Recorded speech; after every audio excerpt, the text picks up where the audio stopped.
Welcome back to Podiatry Marketing. I'm your host, Jim McDannald. Joined as always by my trusty co-host, Tyson Franklin. Tyson, how's it going today? I'm fantastic today, Big Jim. So good to be on here. And I am really excited about this particular subject because it's another one. It's another title where I have a number in front of it. And I Yeah. love adding numbers to things. 5 tips, 7 ideas. It just, I don't know. I find when you put something together and there's a number, there's an expectation that people are going to get from a particular episode or something that they read. So, do you want to know what today's one is? Yeah, what's today's number? I'm curious. Today's number, well, the number is 5. But what it is 5 simple marketing moves every podiatry clinic can do without spending money. There we go. There's the title. And basically, what it's all about is most clinics don't have a marketing problem. Well, I don't think they do anyway.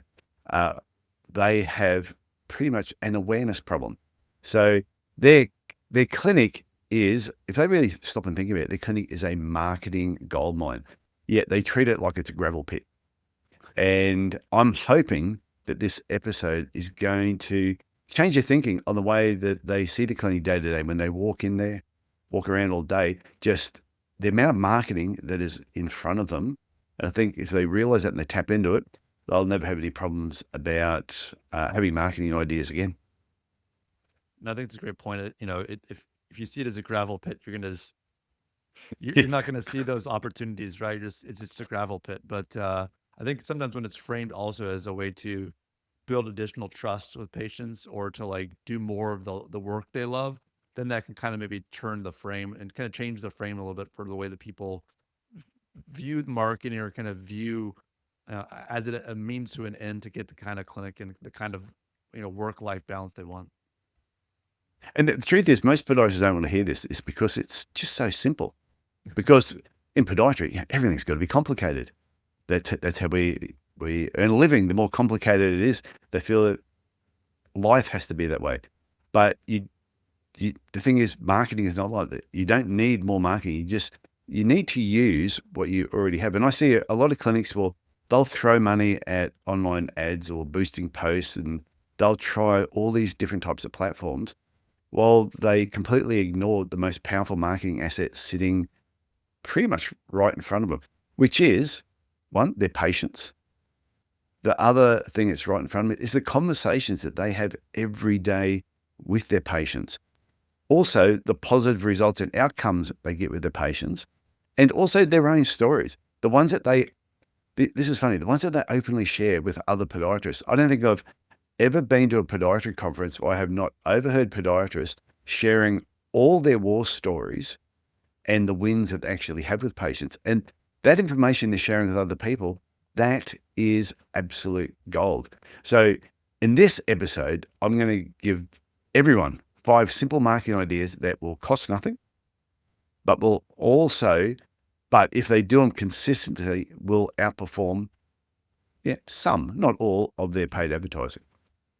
No, I'm excited to hear about these things. I think there's definitely a lot of free opportunities to improve the visibility of a practice and to get in front of those patients. And yes, I think there's good opportunities to kind of to build that trust within the clinic. Yeah, well, the thing is, what I'm going to discuss, but none of these things are gimmicks. They're not what's the latest hot trend or anything like that, which people tend to jump on. And definitely, guarantee you will not have to dance on TikTok. Oh my God. I remember when there was that bit of a craze when there was a lot of podiatry clinics and all the staff, and they'd be in the reception areas and they're all doing all these things. And I'm yet to ever bump into a person in the street or just friends who go, "Hey, let me tell you about the doctor that I'm going to see next week. I saw them dancing on TikTok. Impressed me so much with their dance moves. I thought, that's the clinic that I'm going to go to." Instead, I'd hear other people just laughing about it. Anyway, Yeah. so here's a simple framework that I reckon if people can follow this, and you always need a framework, is basically the framework, there's 3 parts to it: capture it, package it, and then share it. So most podiatrists, they do great work, and then they move on to the next patient, and they just let all that great work and all those ideas and thoughts just disappear. Whereas smart podiatrists, they will capture their thoughts and ideas while they're fresh, while it's still fresh in the head. And then they'll package those thoughts and ideas into various ways, and then they will actually share it. And this will make more sense in a sec. As I go through the 5 really easy steps that aren't gimmicky, this will be totally clear with what people have got to do. Oh, that sounds great. What's step number 1? I'm kind of curious to hear about that first marketing idea. Well, I tell you, when people hear these 5 steps, they're going to go, "Oh my God, Tyson. I tuned into this episode. I thought this was going to be like 5 amazing things." But if people go back to what the title of this is, it's 5 simple marketing moves. So these are very simple things that you're probably already doing that you need to tap into. So the first one is turn patient questions into content. So the average podiatrist, they will ask patients what the problem is. And probably 10 times a week, maybe 5 times a day, they will be told exactly the same thing. And it just goes in one ear. Yeah, they write it down, but they don't actually give it any thought. Whereas smart podiatrists, what they do instead is they'll write down those top 10 problems or answers to that initial question. So when they're asked a patient, "How can I help you today? What seems to be the problem?" They make a mental note of that. They notice repetition. People are telling me the same thing all the time. Then they'll turn each of those problems or answers to that question, they'll turn it into a blog post. They might shoot a short video on it. They might do a social post, or they might do a little blog snippet, or from it create some form of like frequently asked questions, because obviously these are the things that people are thinking about. So the key takeaway from this first one, turn patient questions into content. If one patient asks a question, 100 patients are probably thinking it. If 10 patients tell you about their problem, there's probably hundreds of them with the same problem out there who are currently searching online for a solution. No, I think that's a perfect example. People are searching Google, they're searching LLMs for, solutions to their problems in very specific language. And if you can, take that information you've gleaned from the patient and turn it into content, it can be a great discovery tool and a great kind of pathway to their, first and foremost, maybe your website or Google business profile, but then to your clinic. So I think that's a great point. Yeah. So the second tip is, or the second of the 5 simple marketing moves is document, don't create. So this is where a lot of podiatrists will get stuck. They'll think, I need to create content. But the reality is they're living the content every single day. They're just unaware of it. So an example would be, you've just had a patient. So shoot a quick video after the consultation without actually giving any details about the patient. You've just had this patient, something really amazing has happened. It's fresh in your mind. Quickly grab your phone, hook it up on a tripod, and just share that information right there and then while it's fresh. You say, "Yeah, I just saw this interesting case today," and you can start talking about it. Or if you don't want to do that, explain what you're doing behind the scenes in your clinic today. And this is the takeaway from this part, which is really simple. Your normal day is actually fascinating. Well, it may not be fascinating to you, but for other people, it actually will be fascinating. And I remember we would shoot a video of, I might have been grinding a planar groove into an orthotic. And I'd say to some, "Hey, just grab your phone and record me doing this." And I'd record it, and then I'd do a voiceover over the top of it later. And the amount of patients I saw them were, "Wow, that was really cool. I didn't know that's how you actually got that shape into the top of an orthotic." That's another way of kind of delivering, kind of broadcasting your expertise to people, right? Like we kind of get used to our environment, used to our clinic, we used to get used to the things we do. But like you said, people that see us for an ingrown toenail didn't know that we did an orthotic, or people that we did surgery Yeah. on don't know we do certain things. So when you kind of show some of that behind the scenes, it really helps expand people's minds about what you do, because what maybe is not always feeling like what's interesting to us could be very interesting to other people.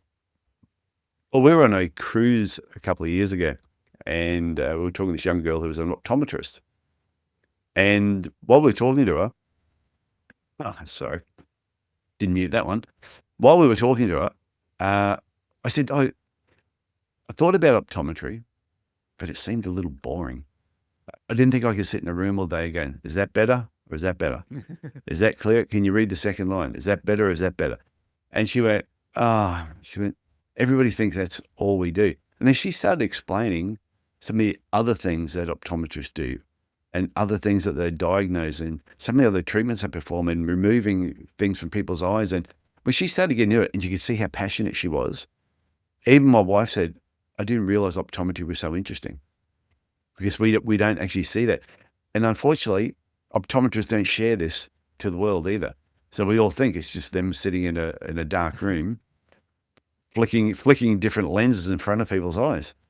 Yeah. Isn't that what you would have thought, Jim? That's whenever I've gone to the optometrist, that's what happens to me. So yeah, like you don't know what you don't know. Or, but then they have their assistants that do, the eye pressure test and they'll test a couple of other things. And the optometrist was obviously looking at that. But when she explained all the other things they did in her clinic, I was just blown away. And that made me think, do you share that with people? Because if you shared that with people, I think one, optometry would look more interesting. But there's probably a lot of patients that have other problems who don't go to an optometrist. They just go to their general practitioner because they're unaware that they do it. Absolutely. Like you talked about, it's an education piece, letting them know all the things that you do in your clinic, in your practice. So number 3 is use your front desk as a marketing machine. Your reception or your receptionists, front desk people, they are usually massively underutilized. And a few simple ideas all front desk people should be doing if they're not already doing it. So of course, you should be saying, how did you hear about us? And you should make sure that you're actually tracking this. You're recording it somewhere, not just in the patient file, but it needs to go on some form of dashboard so you can see trends. We can't get into that now. But dig deeper if teach them to dig deeper if they have time. So if a patient said, I found you online, or I saw you through Google. If they've got the time, there's nobody else in the reception, just ask them. So out of curiosity, what were you actually searching for? What made you find us on Google? Because that's where the real information comes from. Where if you can sort of dig deeper into that information, I used to have my podiatrist actually asking patients this as well. And if you're the business owner and you're asking your receptionists to do this, never assume it's being done. You must double check it's being done. This is all part about the education and training and communication that you should be having with your team. No, absolutely. And I think it's one of those things where people will sometimes think, oh, what was that one thing that led you to the clinic? But there can be multiple Yeah. touch points, right? So I think it's, letting your staff know that you don't have to stop at one. If maybe they saw, you can prompt them as maybe they said, oh, I searched Google, but like, had you seen, if you've done a campaign on Instagram or Facebook, you could have your staff say, oh, have you happened to see this on Facebook or Instagram? Like, oh, actually I did see an ad. Or, do you have a relative or a family friend or someone that recommended you to the clinic? Oh, that's right. My grandmother does come here. So like sometimes they call like last click or like last step attribution gets a lot of the love, right? So, but there can be a lot of other touch points along that patient journey that's led them to this. So the more information you can gather, yeah, sure, that last part is really important because that's how they made the appointment. But maybe it's a print ad, maybe it's you sponsor their little, their kids' soccer team. There can be a lot of reasons why people come in and see you, and it's not just one thing. Yeah, but I remember patients coming in and they may have written Google, for example. But then when I said to them, same thing, like tracking it back a little bit further, they go, oh, I drive past here every day and I can't, that new sign that you put up, from the time I didn't know you were here, but when you put that sign that went around the corner, I see that every day when I'm driving past. So I just knew where you were. This is where I was going to come. But then I just went to Google, actually get your number or find your address or look at your website. So it is very worthwhile to dig deeper. The other thing your front desk should be encouraging referrals. And just in conversation saying to patients, did you know that most of our patients come from word of mouth referrals? Now that may or may not be true, depending on your clinic. But you could say that. And the reason you're saying it, it helps develop this belief system with your patients, because if they haven't referred somebody to you already, but you've just told them a lot of your referrals come from word of mouth, and they're like, oh, geez, I haven't referred anyone. You're instilling that belief into them that, hey, I should be talking about this clinic more often. You can't lose, and it can't hurt you by doing it. And they should also mention other services that you do. So, it'd be weird if somebody came in for an ingrown toenail and the receptionist went, "Excuse me, but do you know we do orthotics?" That would be really weird. But if the patient is a regular, they've been in before, they may receive your newsletter if you have one. And you may have had an article in there about shockwave therapy. While you've got them there, and they might be coming in for nail surgery, and you can say, "Hey, Jim, out of curiosity, did you see the article on shockwave therapy that we do?" And they'll say yes, they did or didn't. And then you may actually talk about that particular service, even though they don't need it now, but at least now they're aware. Yeah, the education part about all the stuff you do is hugely important because you only have so much of their attention and time, and the more you can make that apparent during the clinic visit, just really yeah, it's so valuable. Yeah, so the key takeaway from that is your best marketing isn't always online. It could be sitting at your front desk. And I tell you, if you get the right person at your front desk, like I had some absolute gems that were there. They were marketing machines. And I tell you, you can't put a value on how important a really good front desk person is compared to someone who's just, dodgy. Not dodgy, that sounds terrible, but just not trained well. That is just going through the motions, answering the phone, making an appointment, and then the brain switches off until the phone rings again. Yeah, you want someone who's pretty dynamic at the front. Absolutely. Number 4. So I'll move on to number 4. So before and after stories without being dodgy. So an example, you could tell a story about, a patient came in, unable to walk comfortably, yada, yada, yada. That's actually from Seinfeld, in case anyone was wondering. That's a reference. And 6 weeks later, they're back playing golf. Now, we're not talking about unethical transformations. The idea for this is to tell stories that are real. And we've all got them. These are the stories, like I said before, that you share at podiatry conferences. I had this guy that hasn't been able to run for the last 6 months, and I did this, we did these exercises, did some rehab work, made these orthotics, changed his footwear, and he won the local marathon 3 months later. We've all got stories like that. And as long as you're not lying, I just think they're the sort of information that it's right in front of you. So to do it properly, you really just need to focus on the outcomes, not any hype. And also make sure you really keep the patient's privacy, keep it private. So where I mentioned before about the person won the local marathon, well, then you may not want to mention that, because if people know who won the local marathon, so you got to make sure you exclude anything that can really narrow down to who that patient could be, or you might get in trouble. So the key takeaway: stories build trust faster than any statement or anything else that you do. Yeah, a lot of people talked about, if I make the bio page for them, they went to this residency, they have this surgical training, they have this board certification, and really people connect more to stories, right? So people aren't looking at your bio, they don't care what you say about yourself, they care about what other people say about you. So yeah, hugely important to have these kind of whether it be testimonials from others or just clear stories where you've helped someone else out from them can be pretty powerful in your marketing. But I still think it's just really important to make sure you don't give away any information that could pinpoint who the patient is. Absolutely. So the 5th thing is staying top of mind without being annoying. So most clinics are simply forgotten. They're not deliberately rejected. So I don't think a lot of patients will sort of go, I'm never going back there again because I don't want to. They just forget you're there. So you've got to stay top of mind and keep it really simple. Do you have a monthly email? Nothing fancy. And I say, if you don't have a monthly newsletter, I'm like, what are you doing? It is a simple thing to put together. You should be doing it. It's a great way of staying in touch with your patients. Short educational posts on social media.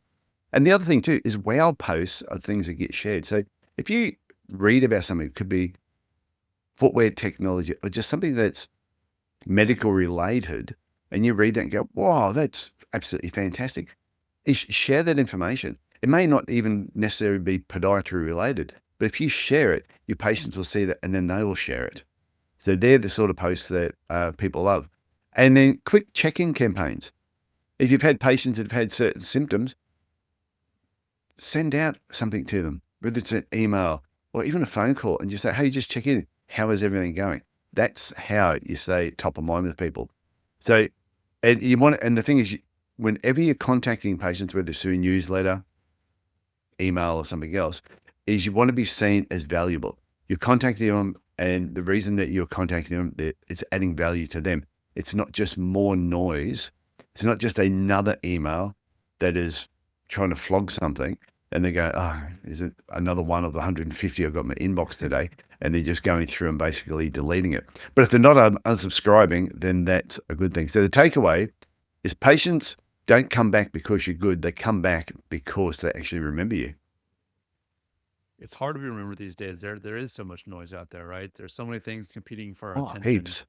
A lot of marketing, it's one of those things where how are going to people spend their time? So even having a great subject line might be what you need, right? Saying you're a clinic and you treat a certain thing in the subject line to let people know that you exist. Because like you said, it's not people saying like, oh, that they're terrible, I'm never going back there. It's just there's so many options and people are busy. So making sure you're making yourself improving that overall awareness of who you are and what you do is both in the clinic and outside the clinic is super important. I remember a great story. I don't know if it was in the 80s, maybe. And Coca-Cola, for example, they were dominated. It was a Coca's life. They were the number one soft drink. They were so big that they thought they didn't need to spend as much on marketing anymore. So they didn't. They really cut back the marketing because everybody loves Coke. That was it. Then Pepsi came along, and Pepsi did this massive marketing campaign, and Coke lost a huge market share of what they had. Is because they would just stopped being visible. People forgot about them. And I know right now, if Coca-Cola never advertised anywhere, and I don't know who on here drinks Coke or who doesn't, but if they just stopped advertising completely, if McDonald's stopped advertising completely, straight away, there'd be certain people we just forget they're there. You go to the next person that is reminding you. Absolutely. It's something you have to be top of mind for people to know that you exist. So these have been 5 really simple ideas. I'm just going to do a quick review, or not a review of each one, but just a bit of an overview. Is you don't need more ideas. You just need more awareness of what you already have. So pay attention to what you do each day. Don't just go day by day, patient by patient, and stop paying attention to what's basically right in front of you. The second thing is you need to develop a framework that is really easy to follow, and get your team following this framework. Capture it, package it, and share it. Because, well, they always say, simple scales and complicated fails. So if you've got systems on how you're going to do things and it's overly complicated, no one will do it. But if you just know, capture it, package it, share it, that's your 3 steps. Very, very simple to do. And the last thing is you don't need more money to implement any of the ideas that I have basically shared with you. Nothing. It's just a little bit of thought, bit of structure, have a few things actually set up. And so before I finish, before you spend another dollar on any form of marketing, ask yourself one question. Have I fully used what's already happening inside my clinic every day? Because chances are you're sitting on a gold mine and you're walking pretty much straight past it. Stop treating it like a gravel pit. sound advice. Every time I say gravel pit, you get to have a bit of a chuckle. Yeah, I just think about gravel pits. I don't know, like something that's funny about gravel pits.